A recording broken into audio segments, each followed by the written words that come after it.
asalaamaaleykum gars yi maa leen di char maa leen di bëggee lu bëri gis ngeen fii campement Ngexox la quoi campement Ngexox benn maire moo fi am ñu naan ko Pape Diouf gis ngeen taxawaayam quoi ni lii mooy taxawaayam gis ngeen paa bi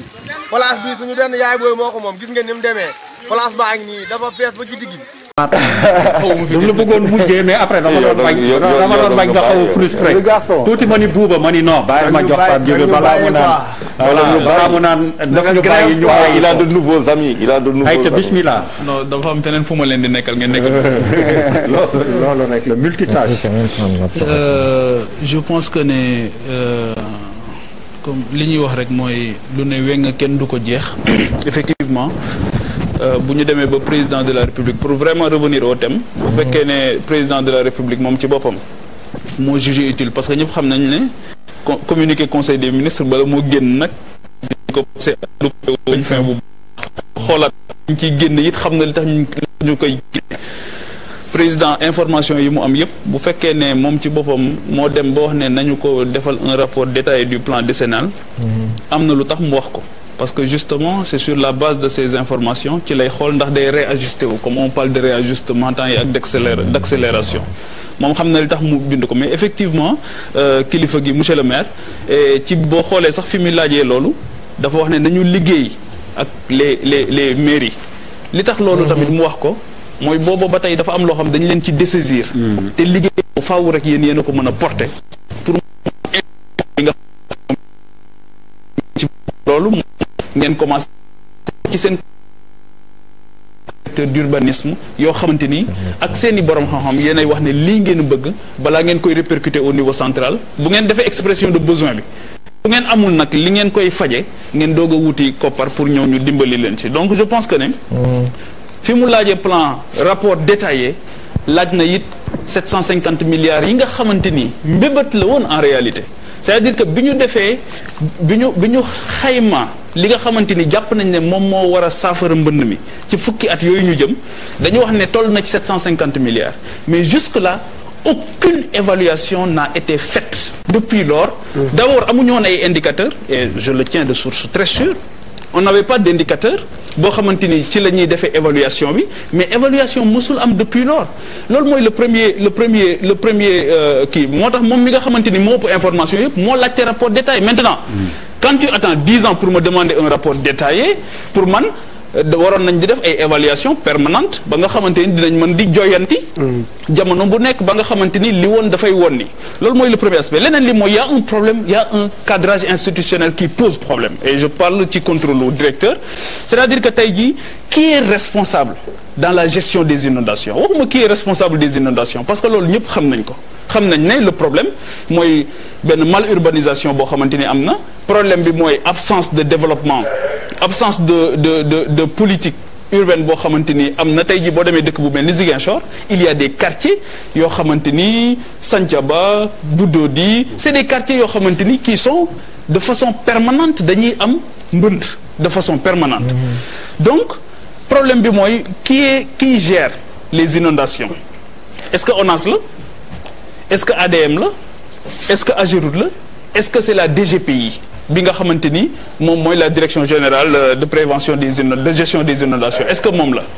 est-ce que moom moo koy gérer ñu nekk nag dans des ministères différents ñu éclater leen dans donc il y a un problème de cohérence institutionnelle boo xamante ni maintenant on parle de gestion des inondations mais des inondations c'est-à-dire que am na si ñoo xamante ni aussi bu ñu sañoon situation bi du changer parce que ci la ñuy amee li nga xamante ni moom lañ ci am ci moto pompe ci essence jaayum essence ak yeneen distribution de vivres yeeg yooyu yëpp donc dafa am ñoo xamante ni aussi le business daf leen arranger ba nga xamante ni ñoom ils adorent entretenir ce mal là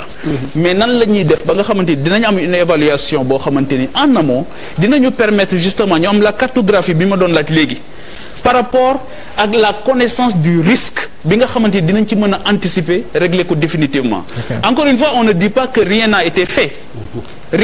mais au vu des moyens qui sont déployés dañuy gis ne si le problème persiste c'est parce que tout simplement il y a un problème yeneen yi dinañ ci mën nañ ci ñëw suñu bëggee mooy koo xamante ni day gagner marché te mu wóor ñëpp ne techniquement mënu ko def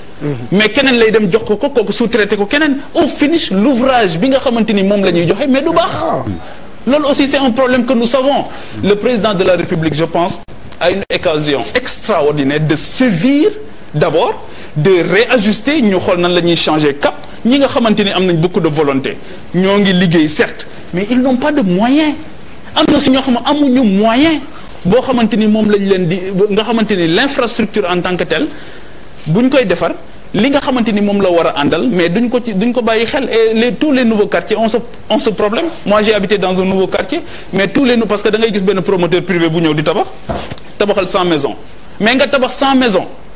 ñëw rek tabax 100 maisons amul bàyyi woo xel ouvrage collectif bàyyi woo xel voirie interne bàyyi woo xel dara ñu bàyyi la nga def ko noonu mais finalement qui doit faire la police dans ce pays qui doit faire la police qui doit corriger le président de la République Macky Sall en 2000 au pouvoir il avait une de correction à tout point de vue moo tax man bëggatuma tamit ñu dégg naan ma ay 2005 ak ay 2007 ak ay nangam ak nangam dañ ko jox carte blanche mu ne j'ai une mission de correction mais les réalités du terrain hein les réalités du terrain en pleine évacuation sur la zone frontalière gis nga ko ambulance baa ngi nii Ngiro diggante Kanuma ak Kahen waaw jëli woon fa benn malade bébé nouveau-né malheureusement pour le bébé et elle est décédée au cours de route waaw donc ñuy interpeller autorité yëpp ñu bàyyi xel ci liggéey bi ñu bàyyi xel ci askan wi ñi nga xam ne dëkk nañ fu sori nga xam ne jotu ki faj sax da leen di jafe gis nga ko bu ambulance bi jógee pour jëli leen mbir bu jafe mbir bu metti ci ambulanciers yi waaye non seulement ci ambulanciers yi waaye mbir bu metti tamit ci population bi kon j'interpelle tous les autorités administratives et sanitaires ñu bàyyi xel bu baax ci ñi nga xamante ni ñooy ambulanciers yi voilà gis nga ko c'est l'ambulance du district sanitaire de Koumpentoum voilà jërë ngeen jëf